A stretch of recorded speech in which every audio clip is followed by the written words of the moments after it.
Multi star movie అంటేనే ఆ craze ఒక వేరే లెవెల్ ఉంటుందని చెప్పొచ్చు. అలాంటిది ఒక టాలీవుడ్ అండ్ ఒక బాలీవుడ్ స్టార్ కలిసి ఒకే ఫ్రేమ్ లో కనిపిస్తే ఆ క్రేజ్ అయితే నెక్స్ట్ లెవెల్లో ఉంటుందని చెప్పొచ్చు. మరి నేపథ్యంలో junior NTR and Hrithik Roshan combination లో వార్ 2 మూవీ అయితే రానుంది.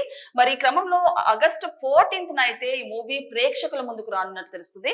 బట్ దీనికి సంబంధించిన ట్రైలర్ చూసుకుంటే మొన్న విడుదలైంది. అయితే ట్రైలర్ లో ఇద్దరు హీరోల క్యారెక్టరైజేషన్స్, విజువల్స్ కూడా ఒక నెక్స్ట్ లెవెల్లో ఉన్నట్టు తెలుస్తుంది. మరి నేపథ్యంలో ఈ మూవీలో ఇద్దరు అంటే జూనియర్ ఎన్టీఆర్ కానివ్వండి, లేకపోతే హృతిక్ రోషన్ కానివ్వండి, ఇద్దరు కూడా ఒక సోల్జర్స్ లా కనిపిస్తారు. అండ్ అలాగే ఆ ఇద్దరు సోల్జర్స్ కూడా ఒకే దేశం కోసం పోరాడడం నిజంగానే ఆ కాన్సెప్ట్ చూసుకుంటే ఒక ఆసక్తికరంగా మారిందని చెప్పొచ్చు. అండ్ అలాంటిది ఈ మూవీలో ఆర్ఆర్ కానివ్వండి, విజువల్స్ కానివ్వండి ఆ నెక్స్ట్ లెవెల్లో ఉన్నాయి ఆ ట్రైలర్ కి సంబంధించి.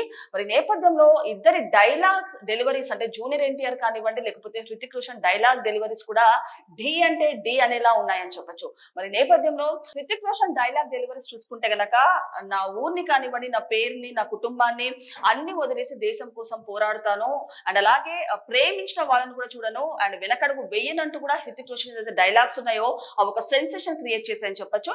అండ్ అలాగే జూనియర్ ఎన్టీఆర్ డైలాగ్ డెలివరీస్ చూసుకుంటే గనక, ఏ పనైనా చేసి చూపిస్తాను, ఒక ఆయుధంలా పని చేస్తాను, చస్తా లేకపోతే చంపుతా అంటూ ఏవైతే జూనియర్ ఎన్టీఆర్ డైలాగ్ డెలివరీస్ కూడా ఒక సెన్సేషన్ క్రియేట్ చేస్తుందని చెప్పొచ్చు.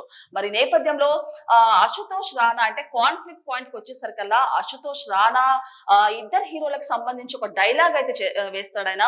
అంటే you are a soldier and you are a soldier and this is a war అంటూ కూడా ఆయన చెప్పిన డైలాగ్ ఇద్దరి మధ్యలో ఒక యుద్ధాన్ని అయితే ఆకర్షిస్తుందని చెప్పొచ్చు. ఈ నేపథ్యంలో ఈ మూవీలో చూసుకుంటే ఇద్దరు హీరోస్ కూడా ఒక దేశం కోసం పోరాడడం నిజంగానే ఒక ఇంట్రెస్టింగ్ పాయింట్ అని చెప్పొచ్చు. మరి క్రమంలో రెమ్యునరేషన్ కూడా చూసుకుంటే ఏదైతే ఫైనల్ గా ఈ మూవీకి సంబంధించి 200 crores బడ్జెట్ తో అయితే ఈ మూవీ తెరకెక్కబోతుంది.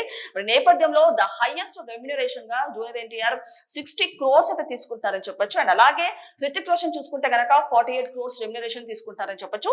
అండ్ ఈ మూవీలో చూసుకుంటే గనక కైరా అద్వానీ హీరోయిన్ గా పనిచేస్తుంది. సో కైరా అద్వానీ చూసుకుంటే నియర్లీ 12 crores వరకు రెమ్యునరేషన్ తీసుకుంటారని చెప్పొచ్చు. సో ఫైనల్ గా అంటే ఒకవేళ జూనియర్ ఎన్టీఆర్ హిందీ మూవీలో సంబంధించి, డబ్ మూవీలో సంబంధించి ఏ విధంగా తెరకెక్కుతుందో, ఏ విధంగా ముందుకు వస్తుందో చూడాల్సిందే. మరి నేపథ్యంలో ద హైయెస్ట్ రెమ్యునరేషన్ తీసుకునే విధానంలో జూనియర్ ఎన్టీఆర్ ప్రథమంగా ద ఫస్ట్ టాప్ మోస్ట్ లో ఉన్నారని చెప్పొచ్చు. మరి ఈ క్రమంలో ఏదైతే మూవీ వస్తుందో వార్ 2 మీద ఫ్యాన్స్ అయితే ఒక భారీ ఎక్స్పెక్టేషన్స్ అయితే ఉన్నాయి. అండ్ అలాగే ట్రైలర్ చూసుకుంటే గనక నెక్స్ట్ లెవెల్లోనే సెన్సేషన్ క్రియేట్ చేస్తుందని చెప్పొచ్చు. మరి ఈ నేపథ్యంలో అంతకు ముందు వార్ లో చూసుకుంటే గనక టైగర్ ష్రాఫ్ కానివ్వండి, అండ్ అలాగే హృతిక్ రోషన్ కానివ్వండి, అది కూడా మంచి హిట్ అయింది. కాకపోతే ఇప్పుడు ఇందులో చూసుకుంటే గనక టైగర్ ష్రాఫ్ అయితే బయటపడ్డాడని చెప్పొచ్చు. సో ఇప్పుడు ఏవైతే జూనియర్ ఎన్టీఆర్ ఎంట్రీ ఉందో ఈ మూవీలో నిజంగానే రికార్డ్స్ అయితే నెక్స్ట్ లెవెల్ అయినా ఉన్నాయని చెప్పొచ్చు. మరి క్రమంలో రెమ్యునరేషన్ కి సంబంధించి కానివ్వండి, ఆ ట్రైలర్ కి సంబంధించి కానివ్వండి, ఒకసారి డీటెయిల్స్ ఏంటో పూర్తి స్థాయిలో విశ్లేషించుకుందాం. సో మరి ఈ మూవీకి సంబంధించి చూసుకుంటే గనక వార్ 2 కోసం సినీ ప్రియులు ఎంతో ఆసక్తిగా ఎదురు చూస్తున్నారు. అండ్ అలాగే ఆగస్ట్ 14th ఈ చిత్రం ప్రపంచ వ్యాప్తంగా విడుదల కానుంది. తాజాగా వార్ 2 ట్రైలర్ ని రిలీజ్ చేశారు. అండ్ అలాగే హృతిక్ రోషన్ ఎన్టీఆర్ క్యారెక్టర్స్ ని ఎస్టాబ్లిష్ చేస్తూ ట్రైలర్ అత్యంతం హై వోల్టేజ్ ని క్రియేట్ చేస్తుందని చెప్పొచ్చు. అండ్ ట్రైలర్ కట్ చాలా ఆసక్తికరంగా ఉంది. అండ్ హృతిక్ రోషన్ ఎన్టీఆర్ ఒకే కథలో భాగం కావడం ఈ సినిమా యొక్క యూఎస్పీ. అండ్ వారి పాత్రలు ఎలా ఉంటాయో అనే ఆసక్తి అందరిలో ఉంది. అండ్ దర్శకుడు అయాన్ ట్రైలర్ లో ఆ 2 పాత్రల పైన దృష్టి పెట్టాడు. నేపథ్యంలో చూసుకుంటే ఏదైతే హృతిక్ రోషన్ డైలాగ్ డెలివరీస్ చూసుకుంటే కనుక, నేను ప్రమాణం చేస్తున్నాను, నేను నా పేరుని, నా గుర్తింపుని, నా ఇంటిని, కుటుంబాన్ని అన్నిటిని వదిలేసి ఒక నీడగా మారిపోతాను. అండ్ ఒక పేరు లేని, రూపం లేని నీడలాగా మిత్రులైనా సరే, ఆప్తులైనా సరే పట్టించుకోను, ప్రేమించిన వారిని కూడా చూడను, వెనకడుగు వేయనంటూ వెళ్ళిపోతాను, పేరు తెచ్చిపెట్టి సాక్ష్యాలు లేని త్యాగాలు ఎన్నో చేస్తాను, దాని ఖరీదు నా ప్రాణమైన, చివరికి నా ఆత్మైనా చెల్లిస్తాను. ఇది హృతిక్ రోషన్ క్యారెక్టర్ ఆర్కే అని చెప్పొచ్చు. మరి నేపథ్యంలో ఏదైతే ఇద్దరు కాంబినేషన్ లో వస్తున్న మూవీ కానివ్వండి, దీని మీద ఫ్యాన్స్ కి కూడా హై ఎక్స్పెక్టేషన్స్ అయితే ఉన్నాయని చెప్పొచ్చు. అంటే హృతిక్ రోషన్ కి చూసుకుంటే కూడా ఒక ఫ్యాన్ ఫాలోయింగ్ వేరే లెవెల్లో ఉంది. అండ్ అలాగే జూనియర్ ఎన్టీఆర్ కి చూసుకుంటే కనుక ఆయన క్రేజ్ గురించి మనం ప్రత్యేకంగా చెప్పాల్సిన అవసరం లేదు. అలాంటిది వీరిద్దరు కాంబినేషన్ లో వస్తున్న వార్ 2 మూవీ మీద అయితే ఎక్స్పెక్టేషన్స్ చాలానే ఉన్నాయని చెప్పొచ్చు. మరి నేపథ్యంలో ఏవైతే హృతిక్ రోషన్ డైలాగ్ డెలివరీస్ ఉన్నాయో, అంటే నా ప్రమాణం చేసి చెప్తున్నాను, నా ఊరి పేరు కానివ్వండి, కుటుంబం కానివ్వండి, అందరినీ పక్కన పెట్టి దేశం కోసం పోరాడతానంటూ, అండ్ అలాగే ప్రేమించిన వాళ్ళని కూడా చూడను, వెనకడుగు వెయ్యనంటూ ఏవైనా డైలాగ్స్ చెప్పాయో ఒక సెన్సేషన్ క్రియేట్ చేశాయని చెప్పొచ్చు. సో ఫైనల్ గా జూనియర్ ఎన్టీఆర్ డైలాగ్స్ చూసుకుంటే గనక, నేను మాటిస్తున్నాను, ఎవరు చేయలేని పనుల్ని చేసి చూపిస్తాను, ఎవరు పోరాడలేని యుద్ధాన్ని నేను పోరాడుతాను. అండ్ అలాగే మంచి చెడు, తప్పు ఒప్పు, పాపం పుణ్యం అనే ప్రతి గీతని ఆలోచించకుండా దాటేస్తాను. ఇప్పుడు నేను మనిషిని కాదు, ఒక్క ఆయుధాన్ని, యుద్ధంలో ఆయుధాన్ని చస్తా లేదా చంపుతా. ఇది ఎన్టీఆర్ క్యారెక్టరైజేషన్ ఆర్కి అని చెప్పొచ్చు. సో ఫైనల్ గా చూసుకుంటే కాన్ఫ్లిక్ట్ పాయింట్ ని కూడా చివర్లో అశుతోష్ రాణా పాత్ర రూపంలో రివీల్ చేశారు. కర్మణ్యే బాధికరస్తే మా ఫలేషు కదాచన. He is a soldier and you are a soldier and this is the war అన్న అశుతోష్ డైలాగ్ ఇద్దరు సైనికుల మధ్య జరిగే యుద్ధం ఆవిష్కరించింది. అయితే ఇద్దరి యుద్ధం కూడా ఒకే దేశం కోసం కావడం మరింత ఆసక్తికరం అని చెప్పొచ్చు.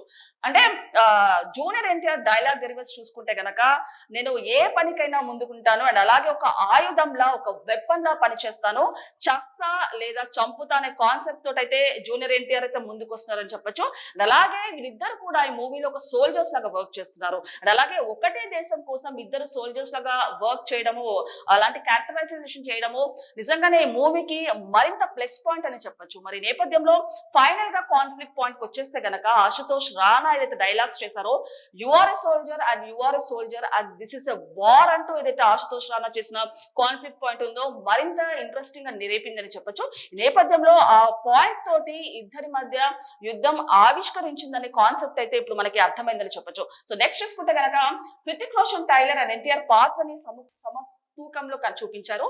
ఇద్దరి యాక్షన్ అదిరిపోయింది అండ్ హృతిక్ ఎన్టీఆర్ చేతికి 2 సార్లు చిక్కినట్టు చూపించిన షార్ట్స్ మరింత క్యూరియాసిటీని పెంచాయి. అండ్ ఎన్టీఆర్ పాత్ర తనని తను ఒక వెపన్ లా వర్ణిస్తుంది అండ్ ఆయన పాత్ర చిత్రీకరణ కూడా నిజంగానే ఒక వెపన్ లా ఉంది. విజువల్స్ చాలా గ్రాండ్ గా ఉన్నాయి. ఇప్పటి వరకు వచ్చిన స్పై జోనర్ చిత్రాలకు మించిన విజువల్ బ్యూటీ కనిపించింది. మొత్తానికి వార్ 2 పైన ఉన్న అంచనాలని ఈ ట్రైలర్ మరింతగా పెంచింది. సో ఈ ట్రైలర్ లో చూసుకుంటే హృతిక్ రోషన్ జూనియర్ ఎన్టీఆర్ కి 2 సార్లు చిక్కినట్టు ఏదైతే సీన్ ఉందో అది నిజంగానే ఒక సెన్సేషన్ క్రియేట్ చేస్తుందని చెప్పొచ్చు. మరి నేపథ్యంలో రెమ్యునరేషన్ కి సంబంధించి, అంటే ఫైనల్ గా మూవీ చూసుకుంటే 200 crores బడ్జెట్ తో అయితే తెరకెక్కబోతుంది. అండ్ అలాగే ద హైయెస్ట్ రెమ్యునరేషన్ గా జూనియర్ ఎన్టీఆర్ 60 crores అయితే తీసుకుంటారని చెప్పొచ్చు. అండ్ అలాగే ద నెక్స్ట్ హృతిక్ రోషన్ చూసుకుంటే 45 crores వరకు రెమ్యునరేషన్ తీసుకుంటారని చెప్పొచ్చు. మరి నేపథ్యంలో రెమ్యునరేషన్ వైజ్ గా చూసుకుంటే జూనియర్ ఎన్టీఆర్ ఒక హైయెస్ట్ రెమ్యునరేషన్ తీసుకుంటారని చెప్పొచ్చు, బాలీవుడ్ లో కానివ్వండి లేకపోతే ఇక్కడ. అండ్ అలాంటిది ఇప్పుడు ఈ మూవీ ఒక టాలీవుడ్ అండ్ బాలీవుడ్ హీరో మధ్యలో ఫ్రేమ్ లో వస్తుంది. అలాంటిది మూవీ పైన ఎలాంటి ఎక్స్పెక్టేషన్స్ రీచ్ అవుతాయి, ఏ విధంగా ఉండబోతుందంటూ కూడా చాలా మంది ఈ మూవీ కోసం ఎదురు చూస్తున్నారు. నేపథ్యంలో ఫైనల్ గా ఆగస్టు 14th అయితే మూవీ అయితే రిలీజ్ కానుంది. మరి దీనికి సంబంధించిన డీటెయిల్స్ ఏంటో ఇంకో వీడియోలో చూద్దాం.